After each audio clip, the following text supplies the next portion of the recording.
मध्यम निकाय 94 गौड़मुख सूक्त। ये जो सूत्र है, गौड़मुख ऐसा एक ब्राह्मण था और आयुष्मान उदयन था। ब्राह्मण गौड़मुख आयुष्मान उदयन को ये पूछ रहा था, धर्म पर आधारित कोई संन्यास जीवन नहीं है। ये जितना जो संन्यास जीवन है वो धर्मनिष्ठ के अनुकूल नहीं है, और संन्यास जीवन जो भी है वो धर्म के अनुसार नहीं है, ऐसा करके बता रहा था। इसका मतलब जो भिक्षु है वो सही तरह से नहीं जी रहा है, उसका जीवन धर्म पर आधारित नहीं है, ऐसा करके उसका मानना था। आजकल भी बहुत जो आधुनिक चिंतक है वो ऐसा सोचता है कि भिक्षु जीवन कोई धर्म पर आधारित नहीं है, ऐसा करके सोचता है, भिक्षुओं को नीचे दिखाने के लिए कोशिश करता है, उसका जीवन से कोई लाभ नहीं है, ऐसा करके जो सोचता है, उन लोगों के लिए ज़रूर ये सूत्र आप फॉरवर्ड कीजिए। इस सूत्र में हम ये देखेंगे कि जो संन्यास जीवन है वो धर्म पर आधारित है या नहीं है। मैंने ऐसा सुना था, एक बार आयुष्मान उदयन खेमीय का जो आम का बगीचा है वाराणसी में, उसके समीप रह रहा था। उस समय एक ब्राह्मण था, उसका नाम था गौड़मुख। वो वाराणसी में कुछ काम के लिए आया था। जब ब्राह्मण गौड़मुख टहलने के लिए चल रहा था तो उस समय वो खेमीय का जो आम का बगीचा है वहाँ पे वो चला गया। उस समय आयुष्मान उदयन वहाँ पे खुली जगह में संक्रमण कर रहा था सती संपजनी के साथ। यहाँ पे ये समझना चाहिए, उस समय का जो भिक्षु है चलते हुए ध्यान करता था, क्योंकि हम हमेशा बैठ के ध्यान करेगा तो अपना जो ब्लड सर्कुलेशन है वो सही से नहीं होगा, तो ध्यान भी ठीक से नहीं होगा। तो इसलिए अपना ब्लड सर्कुलेशन बढ़ाने के लिए जो संक्रमण करके ध्यान करना बहुत आवश्यक है। तो इसलिए आयुष्मान उदयन वहाँ पे संक्रमण कर रहा था।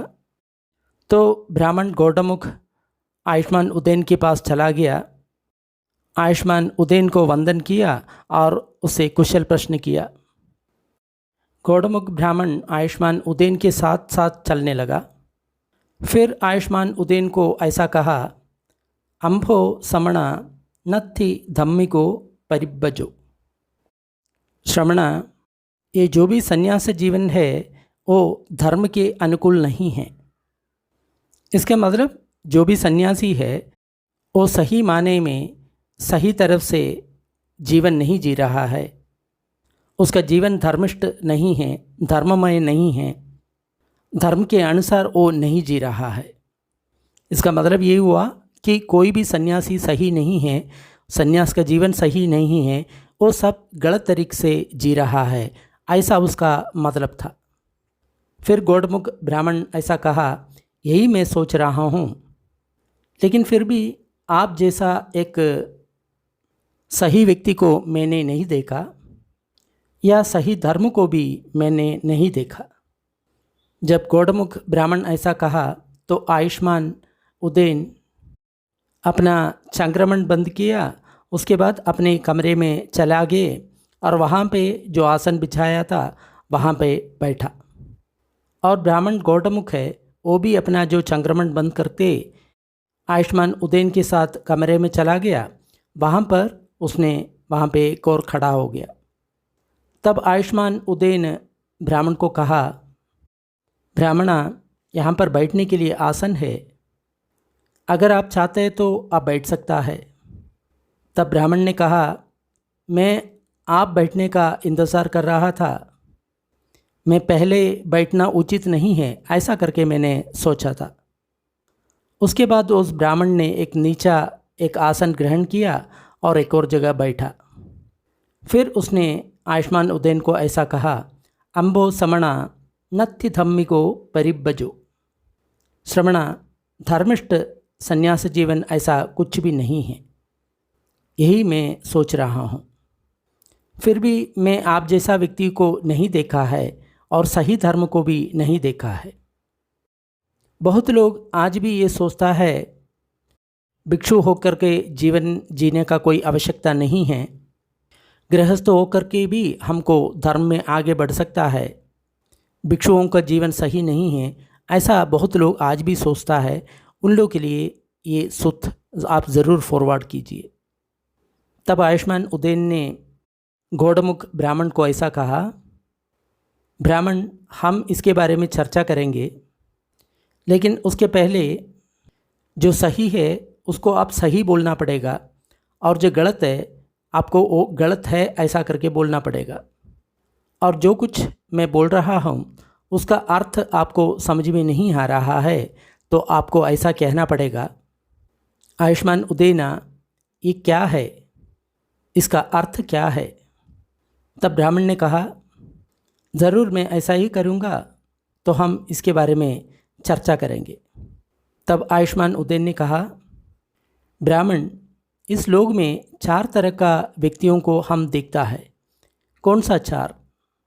एक व्यक्ति अपने आप को कष्ट देता है, अपने आप को कष्ट देने का अभ्यास में वो अभ्यास करते रहता है। एक व्यक्ति दूसरों को कष्ट देता है, दूसरों को कष्ट देने का जो अभ्यास है वो करते रहता है। एक व्यक्ति अपने को भी कष्ट देता है और दूसरों को भी कष्ट देता है, अपने को और दूसरे को कष्ट देने का काम में वो जुड़ा रहता है। एक व्यक्ति अपने को भी कष्ट नहीं देता और दूसरों को भी कष्ट नहीं देता, वो ऐसा अभ्यास करता है उससे खुद को भी कष्ट नहीं होता और दूसरों को भी कष्ट नहीं होता। वो इस वर्तमान जीवन में बिना कोई आग्रह का जीवन जीता है, उसको मुक्ति या निब्बाण मिला है, उसका मन बिल्कुल शीतल हो गया है। इस जीवन में वो सुख का अनुभव करता है, वो खुद ब्रह्मा की तरफ जीता है। ब्राह्मणा, इन 4 व्यक्तियों के बारे में मैंने बताया था, इस 4 व्यक्तियों में आप किसको ज़्यादा पसंद करता है? तब ब्राह्मण ने कहा, आयुष्मान, मैं पहले जो 3 व्यक्ति के बारे में बताया था उन लोगों को मैं पसंद नहीं करता। जो भी व्यक्ति खुद को कष्ट देता है, दूसरा व्यक्ति दूसरों को कष्ट देता है, तीसरा व्यक्ति खुद को और दूसरों को कष्ट देते रहता है, तो इसलिए मैं इन तीनों को नहीं पसंद करता। लेकिन जो 14 व्यक्ति है वो खुद को भी कष्ट नहीं देता, दूसरों को भी कष्ट नहीं देता, उसको निर्वाण का प्राप्ति हुआ है, उसका मन शीतल हुआ है, वो ब्रह्मा की तरफ जीता है, इसलिए मैं उस 14 व्यक्ति को मैं पसंद करता हूँ। लेकिन ब्राह्मण, आप जो पहले जो 3 व्यक्ति को क्यों पसंद नहीं करता? आयुष्मान उदयन जी, जो व्यक्ति स्वयं संतोष में रहना चाहता है, दुख से दूर भागना चाहता है, ऐसा व्यक्ति स्वयं अपने आप को कष्ट देता है, ऐसा कठिन तपश्चर्या अनुष्ठान करता है, उसे खुद को बहुत कष्ट देता है, इसलिए उस व्यक्ति को मैं पसंद नहीं करता। और जो दूसरा व्यक्ति है वो भी स्वयं अपने आप को सुखी रखना चाहता है, दुख से दूर भागना चाहता है, लेकिन फिर भी वो दूसरों को कष्ट देने का काम में लगा हुआ है, इसलिए उस व्यक्ति को भी मैं पसंद नहीं करता। जो खुद को कष्ट देता है और दूसरों को कष्ट देता है, वो व्यक्ति भी स्वयं सुखी रहना चाहता है और दुख से दूर रहना चाहता है, इसलिए उस व्यक्ति को भी मैं पसंद नहीं करता। लेकिन जो व्यक्ति खुद को कष्ट नहीं देता और दूसरों को कष्ट नहीं देता, बिना कोई आग्रह से जीता है, मुक्ति मिला है, मन शांत हुआ है, मन में सुख का अनुभव करता है, खुद ब्रह्मा की तरफ जीता है, वो खुद को भी कष्ट नहीं देता और दूसरों को भी कष्ट नहीं देता, उन लोग भी सुख से रहना चाहता है, दुख अनुभव नहीं करना चाहता है, इसलिए उस व्यक्ति को मैं पसंद करता हूँ। द्वेमा ब्राह्मणा परिसा, ब्राह्मणा 2 तरह का परिषद होता है या समूह होता है। ये 2 तरह का क्या है?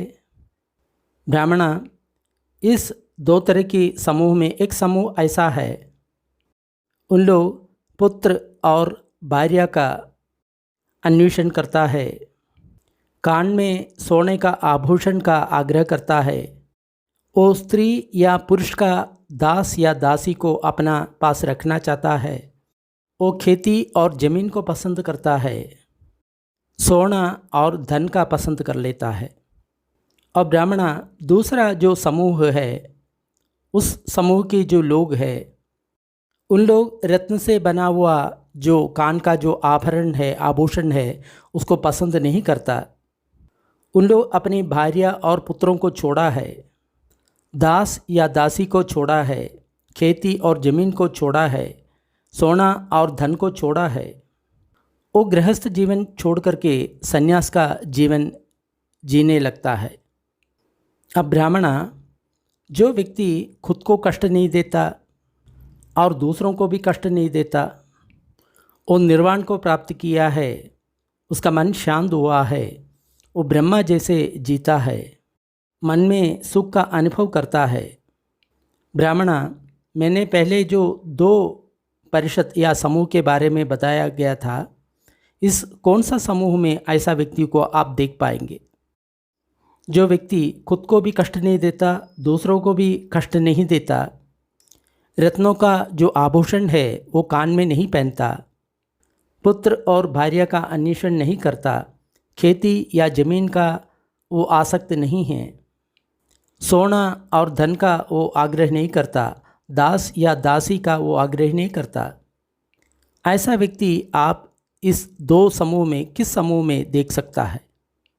आयुष्मान उदेना, जो व्यक्ति खुद को भी हानि नहीं पहुंचता, दूसरों को भी कष्ट नहीं देता, जो व्यक्ति मुक्त हुआ है, अपने अंदर शीतलता का अनुभव करता है, सुख का जो अनुभव करता है, जो ब्रह्मा के समान जीने लगता है, ऐसा जो व्यक्ति गृहस्थ जीवन छोड़ करके संन्यास लेता है, उस समूह में पाया जाता है।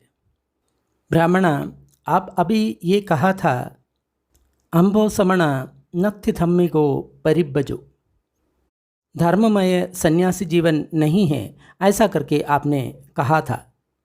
आयुष्मान उदयन जी, मैं ऐसा ही सोचता हूँ, लेकिन फिर भी मैं आप जैसा आयुष्मान को कभी नहीं देखा और ऐसा धर्म को भी नहीं सुना था।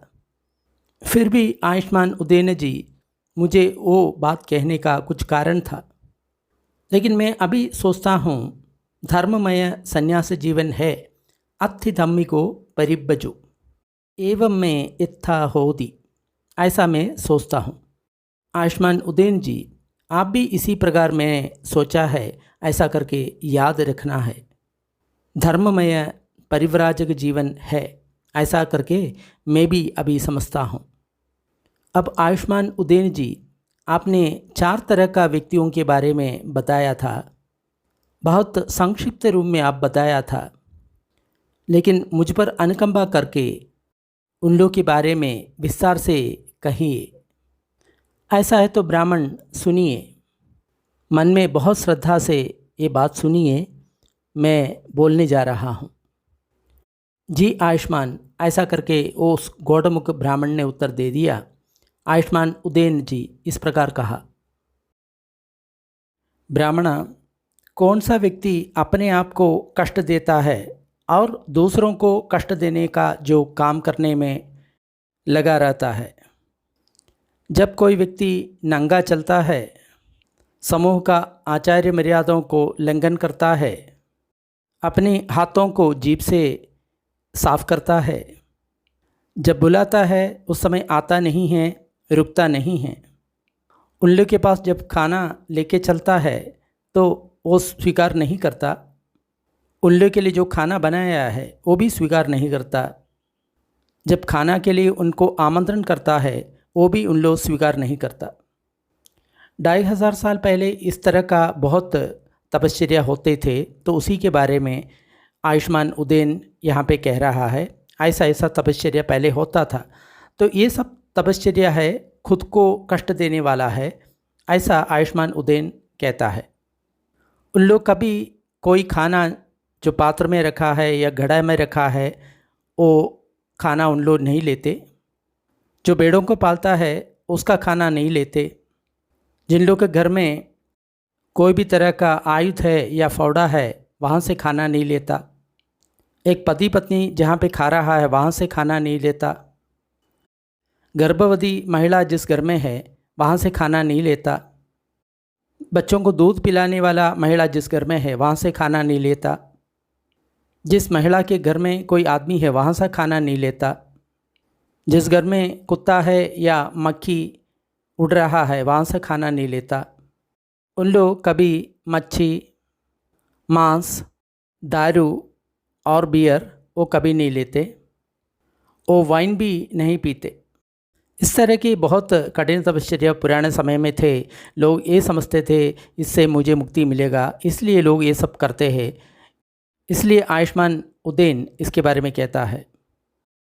उन लोग भिक्षाटन के लिए एक ही घर में चलता है। अपने मुंह में एक बार में जितना खाना आता था उतना ही खाना खाते थे। या 2 घर में भिक्षाटन के लिए चले जाता, अपने मुंह में 2 बार जितना खाना चलता है उतना ही खाना खाता। ज़्यादा से ज़्यादा 7 घरों में चले जाता है और अपने मुंह में 7 बार जितना खाना आता है उतना ही खाना खाता है। वो सिर्फ दिन में 1 ही कटोरी खाना खाता है, 2 कटोरी खाना खाता है या सबसे ज़्यादा 7 कटोरी खाना एक दिन में खाता है। वो दिन में 1 ही बार खाता है, 2 दिन में 1 ही बार खाता है, हफ्ते में 1 बार खाता है। इसी प्रकार उन लोग खाता है। 2 हफ्ते में 1 बार खाता है। ऐसा निश्चित अंतराल के बाद खाने का जो आदत है उन लोग पालन करता है। उन लोग औषध सस्यों को खाता है, मिलेट को खाता है, जंगली चावल को खाता है। जो चावल अच्छा नहीं है ऐसा जो चावल है उसको खाता है। पानी में उगने वाला छोटा सा कमल है उसको खाता है। चावल का जो छिलका है उसको खाता है। चावल का जो पानी है उसको पीता है। तिल का आटा है उसको खाता है। ग्रास को खाता है या गोबर को खाता है। उन लोग जंगल का जो पेड़ का जो मूल है, फल है और गिरा हुआ फल है उसको खाकर के जीता है। वो भांग का पौधे से बना हुआ कपड़ा पहनता है या दूसरे पौधे से बना हुआ जो कपड़ा पहनता है। मृत शरीर को लपेटने वाला जो कपड़ा है उसको पहनता है। लोद्रा का जो पेड़ है उसका जो छाल का कपड़ा पहनता है। हिरणों का जो तुच्छा है उसका जो कपड़ा पहनता है।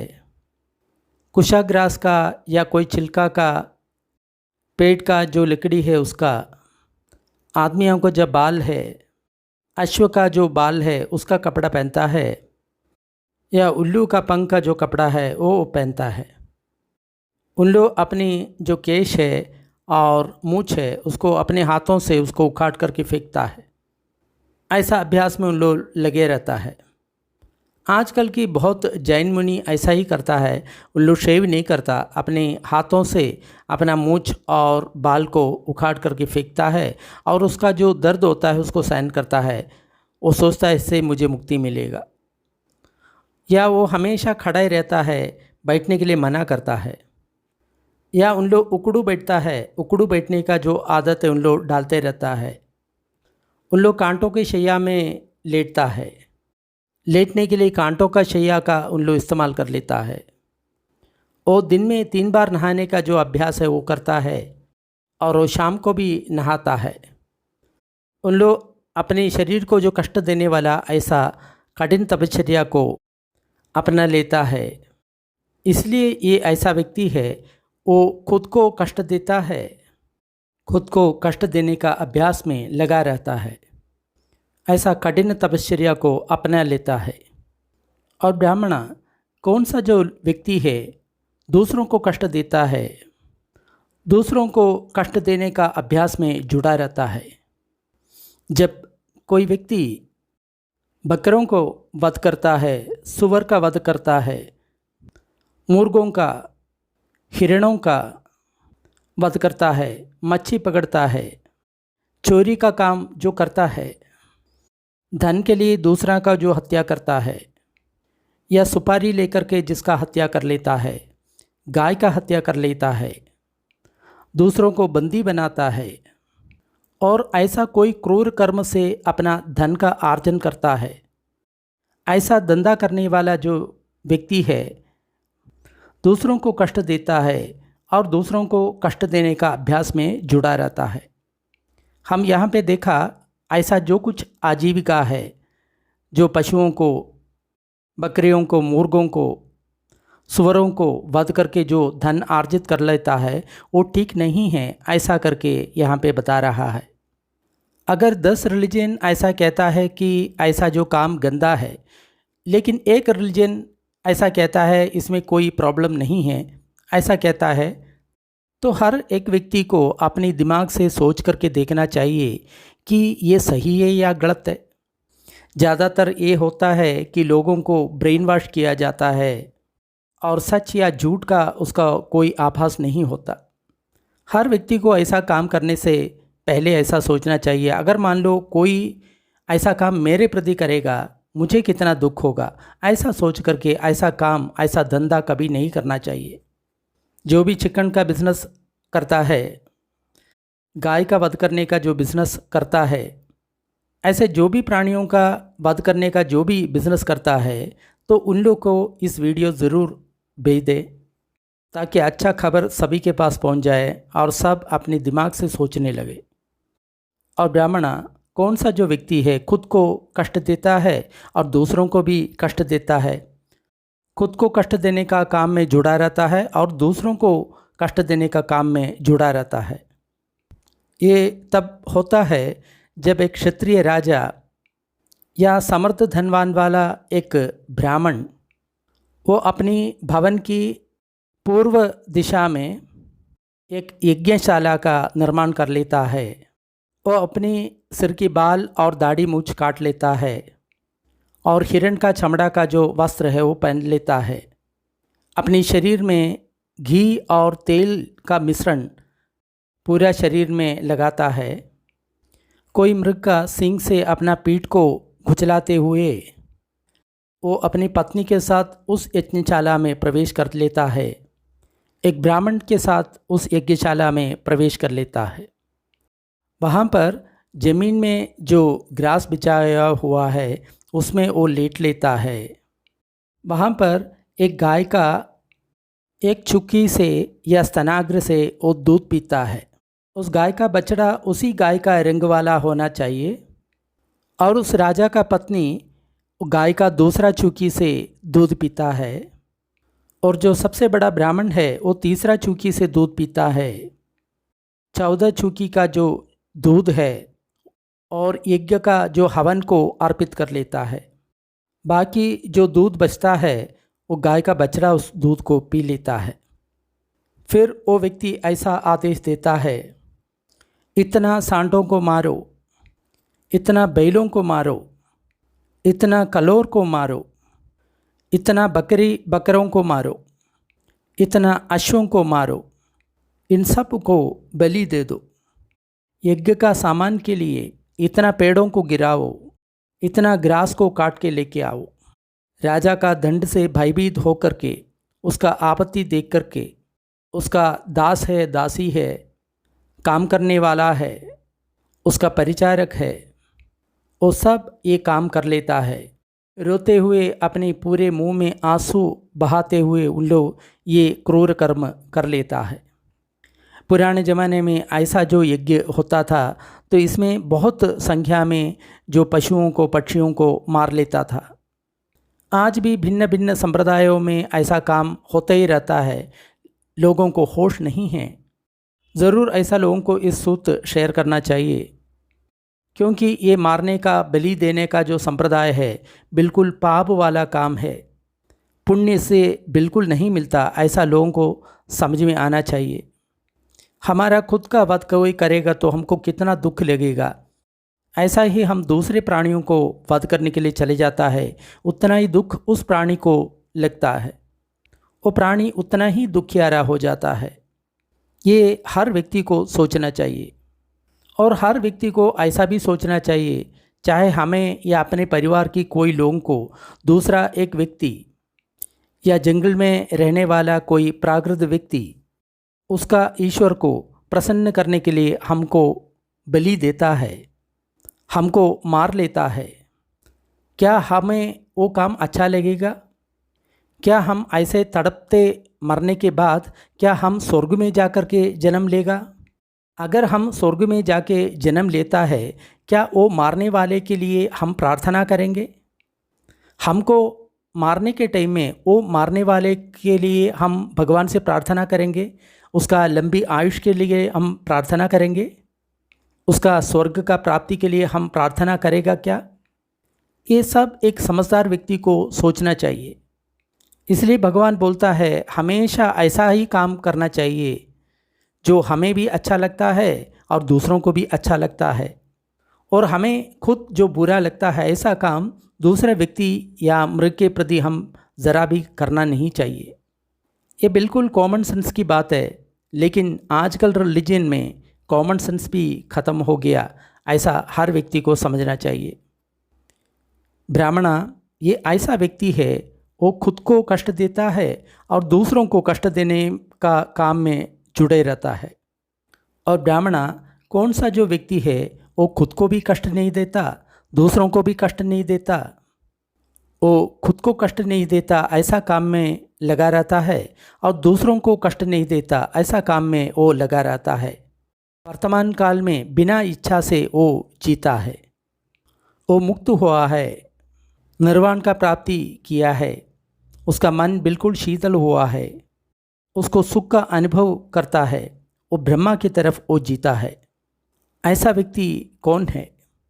ब्राह्मणा ये तभी होता है जब एक तथागत लोग में उत्पन्न होता है, अरहंत है, सम्मा संबुद्ध है, विद्या और आचरण में संपन्न है, पूरे विश्व को जानता है, जो अभ्यास करना चाहता है उसको सही तरह से प्रशिक्षण देता है, मनुष्य और देवों का शास्ता होता है, बुद्ध होता है, भगवान होता है।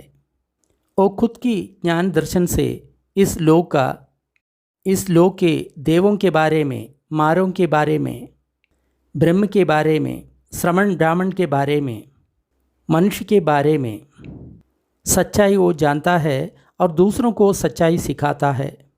वो ऐसा धर्म को लोगों को सिखाता है जो आदि में कल्याणकारी है, मध्य में कल्याणकारी है, अंत में कल्याणकारी है, अर्थवत है, सही तरह से बताया हुआ है और केवल परिपूर्णम परिशुद्धम ऐसा धर्म को प्रकाशित कर लेता है।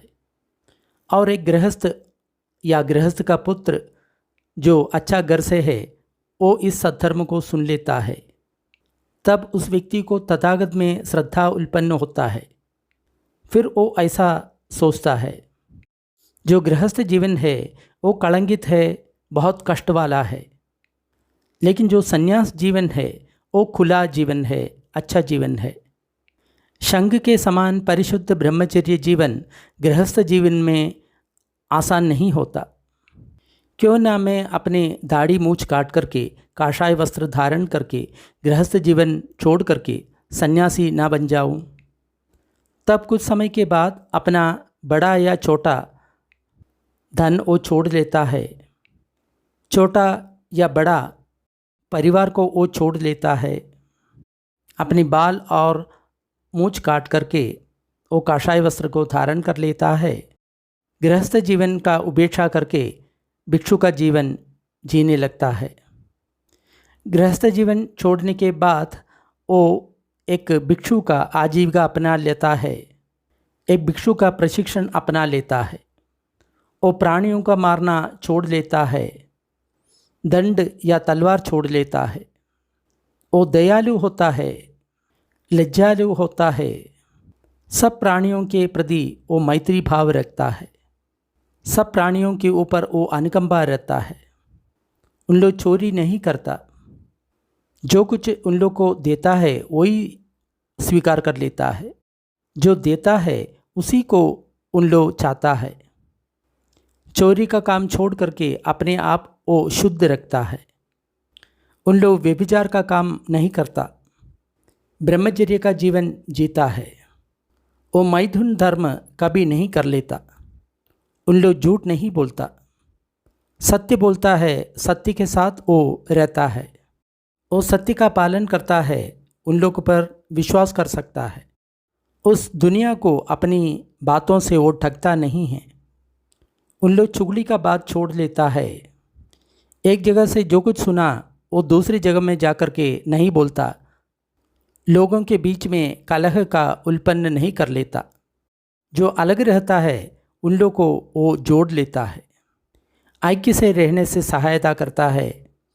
ऐक्यता में वो खुश होता है। ऐक्यता को वो प्यार कर लेता है। ऐक्यता बढ़ाने वाला बात ही वो बोल लेता है।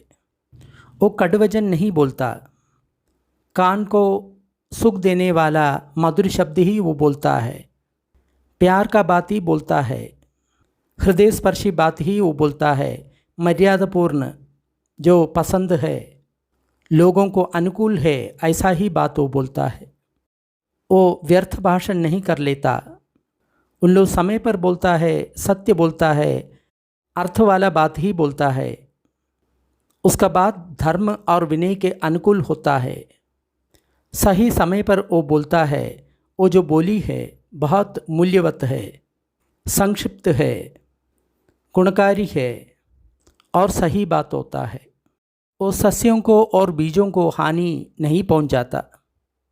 वो दिन में 21 बार खा लेता है। रात में वो भोजन नहीं करता। गलत समय में वो भोजन भी नहीं करता, यानी विकाल भोजन वो नहीं करता। वो नाचना, गाना, वाद्य, मेला वो देखने के लिए नहीं चले जाता। वो अपने शरीर में जो फूल की माला है, सुगंध है, आभूषण है, मेकअप है, वो सब नहीं करता।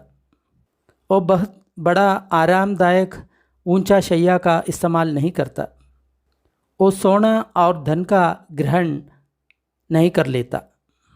वो धान्य इकट्ठा नहीं करता, मांस इकट्ठा नहीं करता, स्त्री और लड़कियों को ग्रहण नहीं करता, दास दासियों को अपने पास नहीं रहता, भेड़ और बकरी अपने पास नहीं रखता, मुर्गा और सुअर को अपने पास नहीं रखता, हाथी, गाय, अश्व, खच्चर को अपने पास नहीं रखता।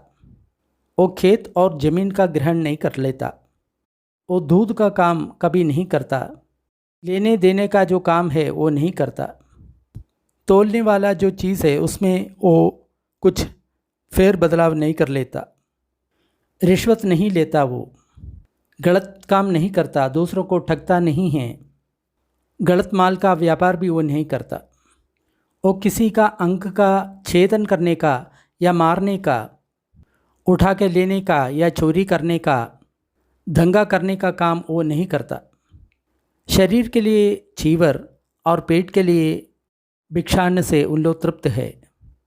जहाँ भी उन लोग चले जाता है ये दो चीज़ ही उन लोग लेता है। उन लोग पक्षियों की तरफ है।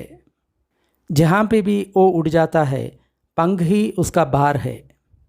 इसी प्रकार एक भिक्षु अपने शरीर को ढकने के लिए चीवर और पेट को तृप्त करने के लिए भिक्षान्न, जहाँ पे भी वो चले जाता है वो ये दो चीज़ ही लेता है। सो इमिना अरियेन शीलखंदेन समन्यागदो अज्जतम अनवज्ज सुखम पडिसंवेदेति। ऐसा पूरा शील का जो पालन करने से वो अपने भीतर एक अनवज्ज सुख का या एक अच्छा सुख का अनुभव कर लेता है। यहाँ पे अनवज्ज सुखम ऐसा ये कहना का कारण ये है कि ये इंद्रिय विषयों का जो सुख नहीं है। अगर इंद्रिय विषयों का सुख होता वो अनवज्ज सुख नहीं है, वो निंदनीय सुख होता। लेकिन ये निंदनीय सुख नहीं है क्योंकि इंद्रियों से इसका कोई संबंध नहीं है। शील का पालन करने के कारण मन का दोष दूर होता है, तो मन का जो स्वभाव है वो प्रकट होता है। मन का जो मूल स्वभाव है सुख से रहने वाला, शांति से रहने वाला, ऐसा स्वभाव प्रकट होने लगता है, ऐसा यहाँ पे कहता है। तो पहले वो भिक्षु शील का पालन कर लेता है, उसके बाद अभी इंद्रिय संवर की बात आ जाता है।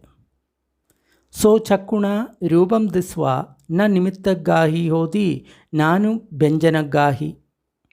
जब वो व्यक्ति चक्षु से कोई रूप देखता है, उस रूप को वो ग्रहण नहीं करता, उस रूप के बारे में वो ज़्यादा सोचता नहीं है।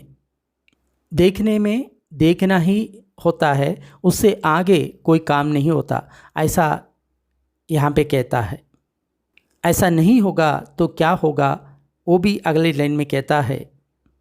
अगर चक्षु का इंद्रियों को संवरण नहीं किया, नियंत्रण नहीं किया, तो क्या होता है? अविद्या, दौमनसम, पाप का अकुशल धम्मा अपने मन में भर जाता है।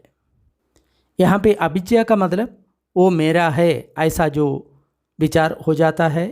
दौमनस का मतलब मन में दुर्मनस हो जाता है, राग या द्वेष का पैदा हो जाता है।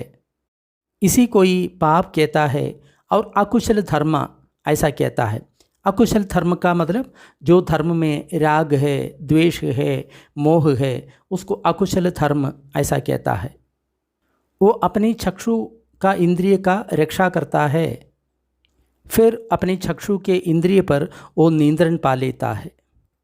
ऐसे ही बाकी जो इंद्रिय है उसी पर भी ऐसा होता है। सोतेन सद्दम सुत्ता, अपनी कान से कोई शब्द वो सुनता है, ना निमित्त गाही होती ना अनुव्यंजन गाही, उसका निमित्त का वो ग्रहण नहीं करता, उसके बारे में सोचता नहीं है। घाणेन गंधम गायित्वा, अपनी नाक से कोई गंध लेता है तब भी उसके बारे में नहीं सोचता। जिह्वाया रसम सायित्वा, जीभ में कोई रस का स्पर्श होता है तब भी उसका निमित्त को ग्रहण नहीं करता, उसके बारे में नहीं सोचता। यानी उस रस अच्छा है बुरा है क्या है उसके बारे में वो ध्यान नहीं देता। कायेन फोडभम फुसित्वा, शरीर से कोई भी चीज़ को स्पर्श कर लेता है तब भी उसके बारे में वो ज़्यादा सोचता नहीं है, अच्छा है बुरा है ऐसा सोचता नहीं है। मनसा धम्मम विज्ञाय न निमित्त गाही होती नानु व्यंजन गाही। और जो छड़ा इंद्रिय है, मन है, मन में जब कोई धर्म आता है उस धर्म को वो ग्रहण नहीं करता, उसके बारे में ज़्यादा सोचता नहीं है। ऐसा क्यों करता है? अगर मन का इंद्रिय को नियंत्रण नहीं करता तब अविद्या और दोमनस आ जाता है, पाप का अकुशल धर्म मन में भर जाता है। इसी के कारण वो मन पर नियंत्रण कर लेता है, मन को नियंत्रण करने के लिए कोशिश करता है और मन का नियंत्रण प्राप्त कर लेता है। सो इमिना अरियेन इंद्रिय संवरेण समन्यागदो अज्जतम अभ्यासेक सुखम पडिसंवेदेति। इस प्रकार आर्यों के अनुकूल इंद्रिय संवर या इंद्रियों को नियंत्रण करने के कारण वो भिक्षु अपने भीतर एक अच्छा सुख का अनुभव कर लेता है। समझना चाहिए ये इंद्रिय सुख नहीं है, मन का अपना जो मूल स्वभाव वो प्रकट होता है। तब पहले वो भिक्षु शील का पालन किया, फिर दूसरा वो भिक्षु इंद्रिय संवर का अभ्यास किया, इंद्रियों का नियंत्रण करने का अभ्यास किया। अभी वो भिक्षु संपजन्य का अभ्यास कर रहा है। जब आगे चलता है और वापस आ जाता है, वो संपजन्य के साथ रहता है। सीधा दिखता है और वशों में दिखता है तो संपजन्य के साथ रहता है। यहाँ पे संपजन्य का बात कहता है तो सही माने में संपजन्य का अर्थ क्या है? पजानादि का मतलब है प्रज्ञापूर्वक जानना। जब भी प्रज्ञा का बात आता है, चार आर्य सत्यों का ही बात आ जाता है। एक सूत्र है उसमें दुप्पन्यो ऐसा करके, उसका वर्ड का मीनिंग क्या है ऐसा पूछता है, तब उसका जवाब आता है जो दुख को नहीं जानता, उसका समुदय को नहीं जानता, उसका निवारण को नहीं जानता, उसका निवारण का जो मार्ग उसको नहीं जानता, वो दुप्पन्यो है। न पजानादि, इस वाक्य का क्या अर्थ है ऐसा करके पूछता है, तब बोलता है दुख के बारे में नहीं जानता, समुदय के बारे में नहीं जानता, निरोध के बारे में नहीं जानता, उसका रास्ता के बारे में जो नहीं जानता उसी को न पजानादि ऐसा कहता है। ऐसा ही संपजन्य इस वाक्य अर्थ होता है सम्यक प्रकार से प्रज्ञापूर्वक जानना। यहाँ पे प्रज्ञा का मतलब चार आर्य सत्य है। जब वो व्यक्ति अपने पैर समेट लेता है, पसार लेता है, तब संपजन्य के साथ रहता है। जब बाहर का कपड़ा पहनता है, चीवर पहनता है, भिक्षा पात्र लेता है, संपजन्य के साथ रहता है। खाता है, पीता है, चबाता है, रस लेता है, यूरिनल जाता है, टॉयलेट जाता है, तब संभजन्य के साथ रहता है।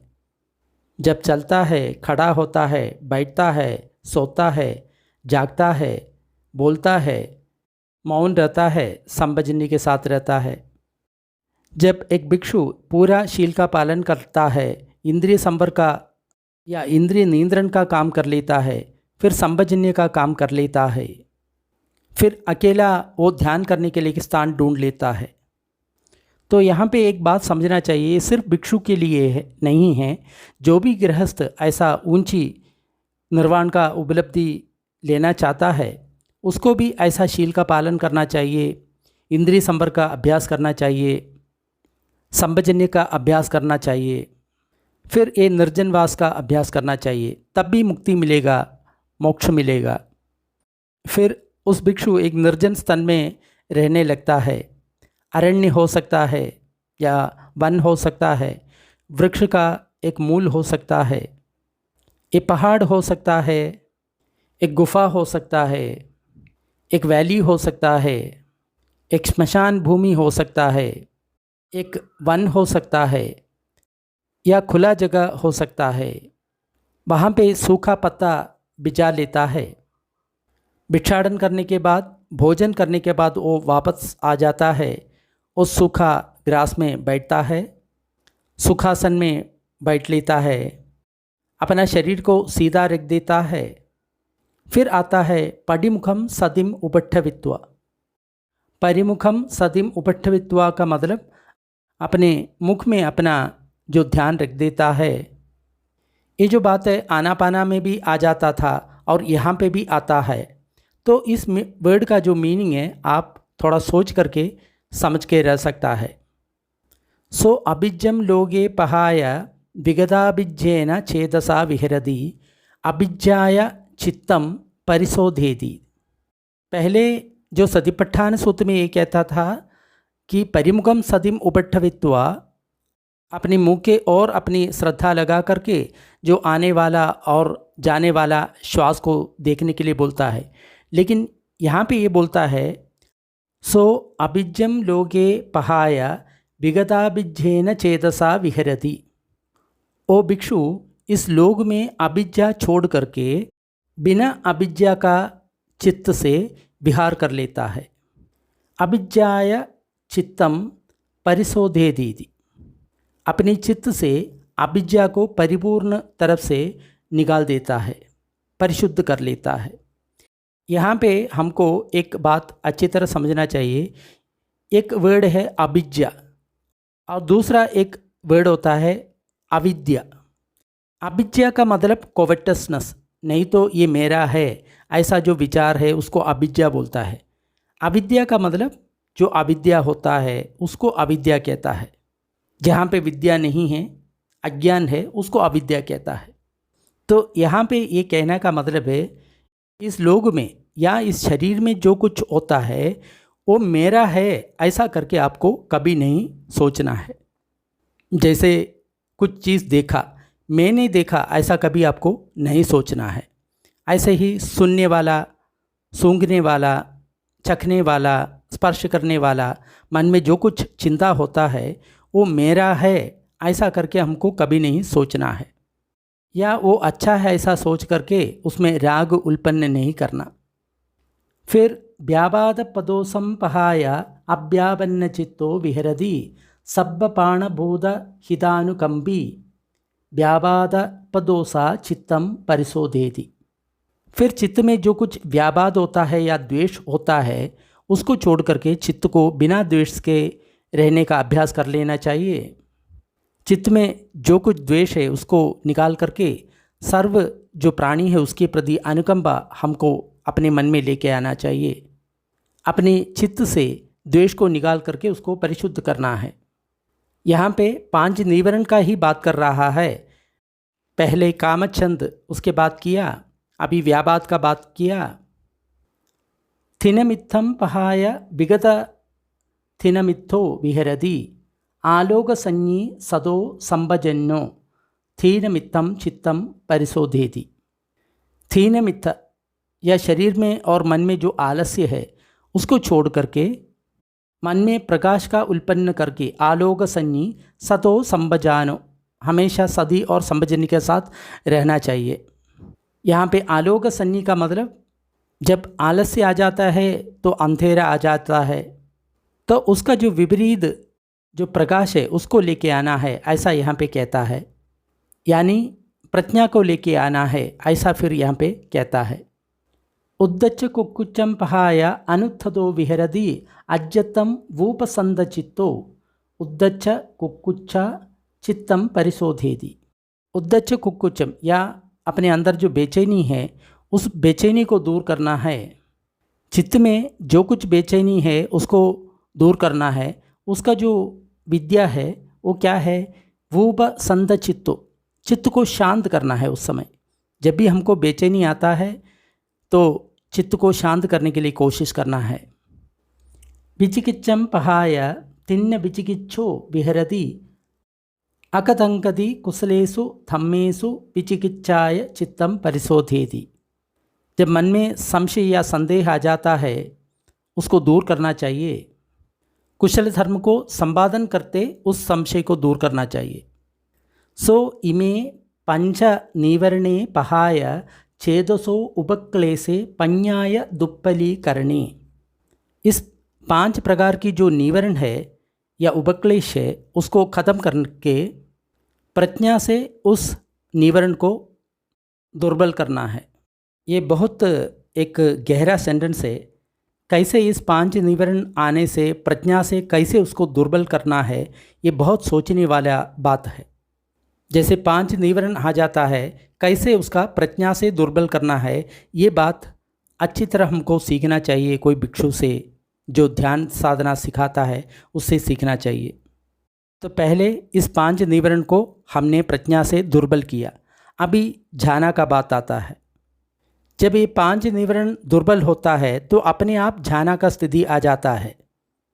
विविच्छेव कामे ही विविच्च अकुशले ही धम्मे ही सविदक्कम सविचारम विवेकजम पीति सुखम पठमम जानम उपसंभज्य भेरति। जब निवरण खत्म हो जाता है अपने आप उस भिक्षु प्रथम ध्यान में पहुंच जाता है। फिर वो भिक्षु दूसरा ध्यान में पहुंच जाता है, उसमें पीति या सुख का अनुभव करता है। वितर्क विचार वहाँ पे नहीं है। फिर वो पीति को भी समाप्त करके तीसरा ध्यान में पहुँच जाता है, शरीर में सुख का अनुभव करता है।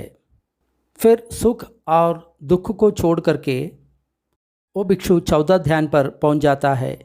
जब उस भिक्षु का मन 14 ध्यान में पहुँच जाता है, उसका मन परिशुद्ध है, उज्ज्वल है, बिना कलंक का है, बिना द्वेष का है, मृदु है, काम करने लायक है, सीधा है, निश्चल हो जाता है, तो उस मन से अपना पूर्व जन्म को वो याद करने के लिए कोशिश करता है। वो अपनी अनेक पूर्व जन्मों को याद कर लेता है, अपनी 1000 लाख पूर्व जन्म को याद कर लेता है। हर जन्म में उसका नाम क्या था, उसका कुल क्या था, किस प्रकार वो वेश धारण कर लेता था, किस प्रकार का भोजन कर लेता था, किस प्रकार सुख दुख का अनुभव कर लिया था, किस प्रकार अपना मृत्यु हुआ था, फिर उसके बाद फिर कहाँ जन्म हुआ था, ये सब वो याद कर लेता है। फिर जब उसका मन उस तरह का जो 14 समाधि में लग जाता है, शुद्ध है, बिना कलंक का है, बिना दोष का है, मृदु है, काम करने लायक है, तो प्राणियों के जन्म और मृत्यु समझने के लिए वो अपने मन को वहाँ पे लगा देता है। उसको चुतुपपाद ज्ञान ऐसा करके कहता है। मनुष्यों को जो प्राप्त नहीं है, ऐसा उस दिव्य दृष्टि से वो प्राणियों का मृत्यु और पुनर्जन्म देख लेता है। उच्च कुल में, नीच कुल में, सुंदर और असुंदर, अच्छा जगह में और बुरा जगह में, हर प्राणी अपने कर्म के अनुसार किस प्रकार जन्म लेता है, ऐसा वो समझ लेता है। ये जो प्राणी हैं अपनी काया, वाणी और शरीर से ऐसा गलत काम किया, आर्यों का ऐसा वो अपमान किया, उन लोग को मिथ्या दृष्टि था, उस मिथ्या दृष्टि के अनुसार उन लोग काम किया, उसके कारण अपनी जब मृत्यु हो जाता है वो प्राणी नरक में आकर के जन्म लेता है, अधोगति में आकर के जन्म लेता है। लेकिन ये जो प्राणी हैं, शरीर से और वाणी और मन से अच्छा कर्म किया, उन लोग का दृष्टि सम्यक दृष्टि था, सम्यक दृष्टि से उन लोग आचरण किया, तो उसी के कारण मृत्यु होने के बाद उस प्राणियों को ऐसा अच्छा जगह में जन्म लिया, देवलोक में आकर के जन्म मिला। तो हर प्राणी अपनी कर्म के अनुसार अच्छा या बुरा जगह में जन्म लेता है, ऐसा अपनी दिव्य दृष्टि से वो जान लेता है। उन लोगों के मन उस तरह की समाधि में लग जाता है, वो शुद्ध है, उज्जवल है, बिना कलंक का है, बिना दोष का है, मृदु है, काम करने लायक है, सीधा है, बिना चंचलता का है। तो आसव का जो क्षय है उसके बारे में उन लोग सोचता है। इसका मतलब अपने जितना जो कलंक है कितने तक क्षय हो गया, ऐसा वो जानने के लिए कोशिश कर लेता है। तब वो यथाबोध जान लेता है। सो इदम दुखंदि यथाबोधम पजानादि। पहले हमने कहा था जो यथाबोध ज्ञान दर्शन 4 आर्य सत्यों के लिए है। यहाँ पर यही कहता है, उसको ये समझ में आ जाता है ये दुख है, इस प्रकार दुख का उत्पत्ति होता है, इस प्रकार दुख का निरोध होता है, दुख का निरोध का मार्ग इस प्रकार है, ऐसा करके वो समझ लेता है। इमे आसवादि यथाबोधम पजानादि। मन में जो आसव है या कलंक है वो यथाबोध प्रज्ञा से जानता है। ये आसव का समुदय हो गया है, ये आसव का निरोध है, ये आसव का निरोध का मार्ग है। इस प्रकार जानते हुए देखते हुए उन लोग का मन विमुक्त होता है, भावासव से भी विमुक्त होता है, कामासव से भी विमुक्त होता है और अविद्यासव से भी विमुक्त होता है। जब उन लोग का चित्त विमुक्त होता है, उन लोग समझता है मेरा चित्त विमुक्त हो गया, माने वो व्यक्ति अरहंत हो गया। तब वो व्यक्ति ये जानता है मेरा पुनर्जन्म खत्म हो गया, ब्रह्मचर्य जीवन का पूर्ति हो गया, जो कुछ करना है वो कर लिया, मेरा कोई पुनर्जन्म नहीं है, वो ऐसा प्रज्ञापूर्वक वो जानता है। ब्राह्मणा ये ऐसा व्यक्ति है, वो खुद को कष्ट नहीं देता और दूसरों को कष्ट नहीं देता, खुद को या दूसरों को कष्ट देने का अभ्यास वो नहीं कर लेता। वर्तमान के जीवन में वो बिना इच्छा से जीता है, उन लोगों को निर्वाण का प्राप्ति हुआ है, उसका मन शीतल हो गया है, वो अपने भीतर सुख का अनुभव करता है, वो ब्रह्म की तरफ जीने लगता है। जब ऐसा कहा तो गौड़मुख ब्राह्मण ऐसा बताया, अभिकंदम्बो उदेना, अभिकंदम्बो उदेना, बहुत अच्छा है आयुष्मान उदेना, बहुत अच्छा है। जो उल्टा हुआ है उसको सीधा रखता है, जो छुपा रहता है उसको प्रकट कर लेता है, जो रास्ता भटक गया उसको रास्ता दिखाता है, अंधेरी रात में एक दिया जलाता है जिससे लोग वहाँ पे क्या है वो सचमुच देख सकता है। इसी प्रकार आयुष्मान उदेन इस शिक्षा को बहुत उदाहरण से बहुत स्पष्ट किया है। मैं आज से आयुष्मान उदेन का शरण चले जाता हूँ, धम्म का भिक्षु संघ का शरण चले जाता हूँ। जब तक मेरा शरीर में प्राण लगता है तब तक आयुष्मान उदेन मुझे एक उपासक के रूप में याद कर लीजिए। तब आयुष्मान उदेन ऐसा कहा, ब्राह्मण आप मुझ पर शरण मत जाइए, मैं जिस भगवान की शरण चला गया आप भी उस भगवान की शरण चले जाइए। लेकिन आयुष्मान उदेन उस भगवान गौतम भगवान अरहंत सम्मा संबुद्ध इस समय कहाँ विहार कर लेता है। परिनिब्बुदो खो ब्राह्मणा एदरहि सो भगवा अरहम सम्मा संबुद्धोदि। ब्राह्मणा वो भगवान सम्मा संबुद्धन परिनिर्वाण को प्राप्त कर लिया, यानी इस समय भगवान नहीं है। आयुष्मान उदेना अगर वो भगवान 10 योजना में रहता है, 20 या 100 योजना तक रहता है, मैं 100 योजना यात्रा करके उस भगवान के दर्शन के लिए चले जाता, लेकिन उस भगवान का परिनिर्वाण हो गया, तो इसलिए मैं उस भगवान गौतम बुद्ध का शरण चले जाता हूँ, धर्म का और संघ का शरण चले जाता हूँ। आज से जब तक मेरा शरीर में प्राण लगता है तब तक आयुष्मान उदयन मुझे एक उपासक के रूप में याद कीजिए। आयुष्मान उदयन जो अंगा का राजा है वो रोज़ मुझे कुछ पैसा देता है। अगर आप चाहता है उसका एक अंश आपको भी मैं दिया करूँगा। लेकिन ब्राह्मण जो अंग का राजा है रोज़ आपको कितना पैसा देता है? आयुष्मान उदयन जी कहा पणस शतम, यानी उस समय जो पैसा चलता था उस पैसा का 500 पैसा वो अलावेंस के रूप में दिया देता था। लेकिन ब्राह्मण हमारे लिए सोना और धन उसका ग्रहण करना उचित नहीं है। अगर वो उचित नहीं है तो मैं आयुष्मान उदयन के लिए एक गृह का निर्माण कर लूँगा। ब्राह्मण, अगर आप मुझे एक आवास का निर्माण करके देना चाहते हैं तो पाटलिपुत्र में भिक्षु संघ के लिए एक विहार का निर्माण कीजिए। अब मैं आयुष्मान उदयन से और ज़्यादा प्रसन्न हो गया क्योंकि आप मुझे संघ का दान देने के लिए प्रेरणा कर लेता है। तो जो पैसा मुझे मिलता है और बाकी भी पैसा जो लगा करके मैं पाटलिपुत्र में संघ के लिए एक विहार का निर्माण कर लूँगा। फिर वो ब्राह्मण पाटलिपुत्र में एक संघ के लिए भवन निर्माण कर लिया और आजकल उस भवन को घोड़ामुखी ऐसा करके बुलाता है। अब घोड़ामुखा सूत का समाप्त हो गया। ये सूत भी बहुत बड़ा इम्पोर्टेंट सूत है क्योंकि एक व्यक्ति को किस प्रकार काम करना चाहिए, निर्वाण के लिए किस प्रकार अभ्यास करना चाहिए, इसके बारे में इस सूक्त में बहुत विस्तार से कहा गया है। तो जो व्यक्ति निर्वाण के लिए इच्छुक है इस सूक्त को ज़रूर आप उसके साथ शेयर करें। थोड़ी देर पुण्य वितरण का अभ्यास कर लेंगे। सारे दुखियारा प्राणी दुख विमुक्त हो, सारे भयभीत प्राणी भय विमुक्त हो, सब प्राणियों को मुक्ति मिले। हमारा इस पुण्य कर्म में सब भागीदार हो, इससे सब प्राणियों को सुख शांति मिले। धरती जल और गगन के सारे प्राणी, अधोलोक मनुष्य लोग, 6 देवलोक, 16 रूप ब्रह्मलोक, 4 अरूप ब्रह्मलोक के सारे प्राणी इस पुण्य में भागीदार हो। सभी देवता और ब्रह्मा बुद्ध शासन का रक्षा करे। साधु साधु साधु।